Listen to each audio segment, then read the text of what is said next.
Welcome back, movie buffs. Today, we are diving into the 2025 movie Beast of War. But before we begin, don't forget to hit subscribe and ring the bell so you never miss any of our heart-pounding movie breakdowns. The film opens with a young boy named Archie being attacked and dragged underwater by a sea creature.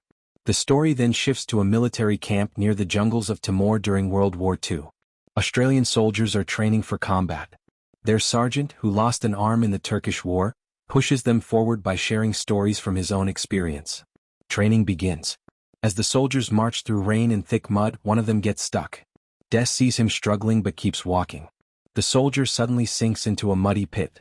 A short time later, another soldier returns to help, but only the trapped man's hand is visible above the mud. Leo rushes in and pulls the soldier Will free. Leo and Will are the last to return to camp, and the colonel scolds Des for leaving his comrade behind. That night, after a long day of training with traps and combat drills, the soldiers rest. Leo and Will have grown close.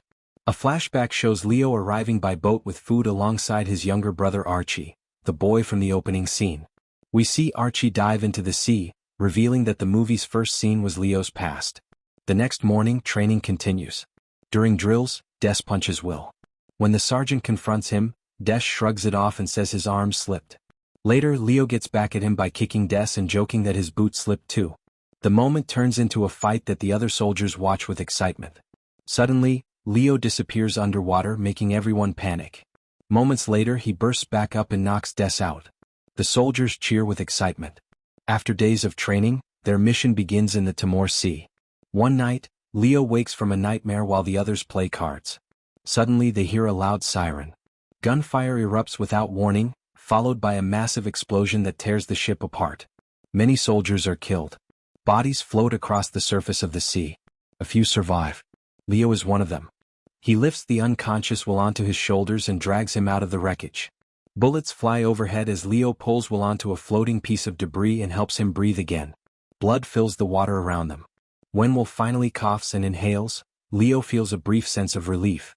Screams echo nearby. Leo hands Will his knife and dives back into the water to search for supplies.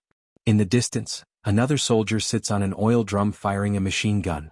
Suddenly, something moves beneath him.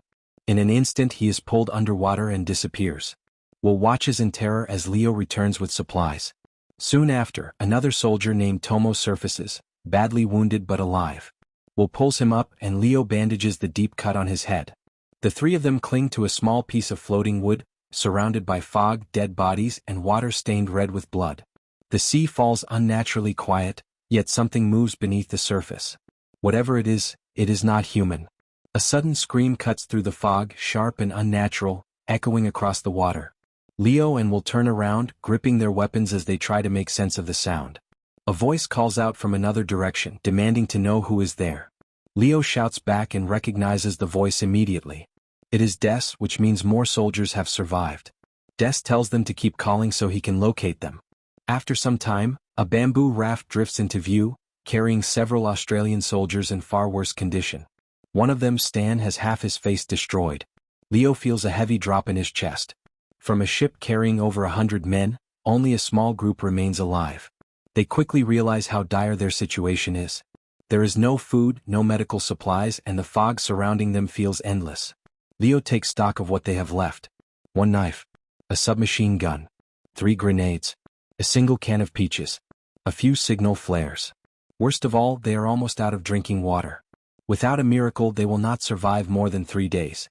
The sea offers no direction and no sign of land. They drift wherever the current takes them. As the men argue about their next move, a small disturbance ripples through the water. They dismiss it as a fish and continue talking. Then Will points ahead. A lifeboat floats in the distance. It is small, but it has an electric motor. If they can reach it, they may survive. Hope briefly returns. Then a massive wave rises behind them. They turn just in time to see a huge, blood-stained jaw clamp onto the raft. A soldier is dragged screaming into the water. The others grab for him, but they are powerless against the strength below. In seconds, he is gone. The sea goes still again. Moments later, the body resurfaces. Only half of it remains. Des, shaking, asks what kind of fish could do that. Leo replies, great white shark. Growing up by the sea, he has seen it before. This is a female great white shark, drawn by blood and movement. He signals for everyone to stay quiet. His face tightens with pain. This is the same kind of shark that killed his brother Archie. Exhaustion slowly pulls the men towards sleep. Then blood from Tomo's old wound begins to drip onto the raft. The scent draws the shark back. With a violent sweep of its tail, the shark pulls Stan into the water. He thrashes helplessly as its jaws close around him. Leo grabs Stan with everything he has, refusing to let go. Will struggles to release the safety on his weapon. Another soldier hurls a grenade. The explosion drives the shark away. Stan survives, but one of his legs has been bitten off. The soldiers tie a belt tightly around Stan's leg to stop the bleeding. One man keeps his gun aimed at the water, knowing the shark could return at any time. As night falls, the sea begins to glow faintly from chemicals released by the explosion. Leo realizes that if they do nothing they will all die. He ties a rope around his waist and steps onto an oil drum. Then he jumps to another. One last jump stands between him and a third drum, and possibly their only chance to survive. Behind him, Tomo and will stand on the raft, gripping the rope and shouting encouragement. Leo makes the jump, but his legs slip into the water. He pulls himself back up just before the shark can get him. Suddenly, the shark bursts out of the sea and knocks him down. As it moves toward his head, Des fires his gun, forcing the shark away. The soldiers shout for Leo to hurry. Leo climbs back up, secures the rope, and the others pull with all their strength. The lifeboat slowly moves closer to the raft. Then the shark returns, wounded but still hunting them. Leo throws a grenade into the water. A loud explosion follows. The shark's huge body leaps out of the sea before sinking again. For a moment it seems like they are safe. They try to start the lifeboat, but it will not work. The fuel line is blocked and the toolbox is gone. Then the water begins to ripple again. The raft shakes violently. The shark is back. Des reaches for another grenade, but Leo stops him. He whispers that they only have 2 grenades left and must make them count. They wait in silence as the night passes. By morning, the water finally becomes calm. Exhausted, the soldiers fall asleep. While sleeping, Des shifts his hand, and the pin slips out of a grenade. It rolls across the raft towards Stan. Leo whispers his name and Stan opens his eyes to see the danger.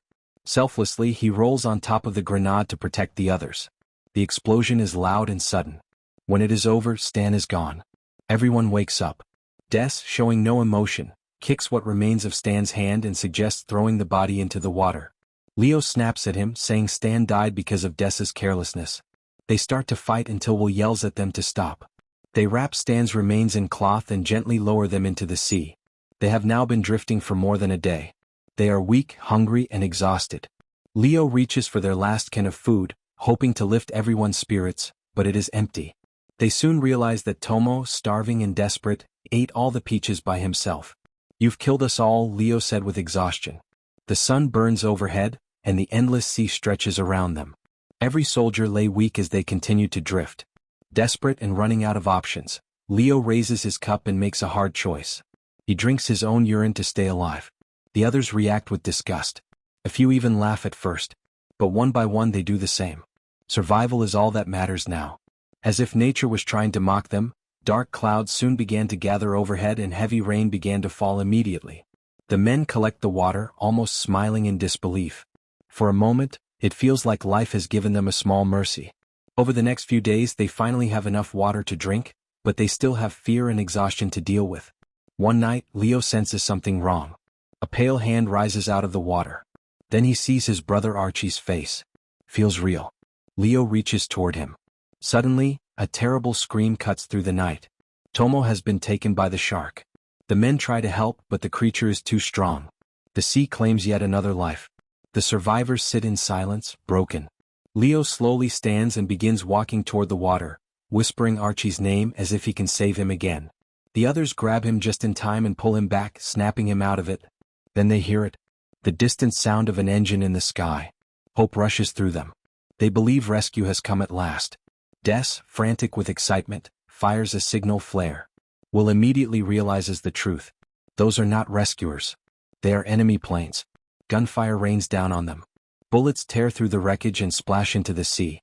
The soldiers dive into the water, all except one man who was too slow to dive. Without thinking, Leo climbs back up and grabs the machine gun, firing upward at the plane. The jet circles back. Panic spreads. Des jumps into the water with the wounded soldier and Will follows. As the shark moves toward them, Des, cunning as ever, pushes the wounded man toward the shark, drawing its attention and saving himself and Will. Back on the wreckage, Leo keeps firing until bullets hit him. He collapses, badly hurt but still alive. In the chaos, his shots strike the jet. The pilot loses control and the plane crashes into the sea. Will sees what Des did. He knows Des sacrificed another man to survive. When Leo learns the truth, anger explodes between them. During the struggle, Des's hand slips into the water. The shark snaps it off instantly. Leo and Will drag Des back up. He is bleeding, helpless and terrified. For the first time, remorse filled his eyes. Then another shape appears in the water. An enemy pilot is floating nearby. He drifts closer and throws his sword into the sea. Will thinks he is surrendering. Des knows better. The Japanese do not surrender. Will refused to throw the grenade at the soldier. Before Leo could reach it, the pilot suddenly attacked and a violent fight broke out. Before the enemy pilot could finish them off, Des makes a final choice. Des, in an act of courage, grabs the pilot and sets off a grenade, killing them both to save the others. With Des gone, Leo and Will, injured but still alive, swim toward a nearby speedboat. Then the shark returns. This time, Leo pulls out his last grenade, dives into the water and forces it into the shark's open mouth. The shark snaps shut and bites off Leo's hand. Seconds later, the grenade explodes inside the animal, tearing it apart. As Leo drifts upward, memories of Archie flood his mind. Half-conscious, he breaks the surface and Will hauls him onto the boat. Both men are hurt but they are alive. When dawn comes and the fog begins to lift, they start the engine and head home. The film ends there. That's a wrap on our breakdown of the 2025 movie Beast of War. What do you think about this movie? Drop your thoughts and reactions in the comments below. We'd love to hear from you. If you enjoyed this recap, make sure to hit like, subscribe and ring the bell so you never miss one of our thrilling movie analyses and deep dives. Thanks for watching and until next time, stay tuned for more edge of your seat content.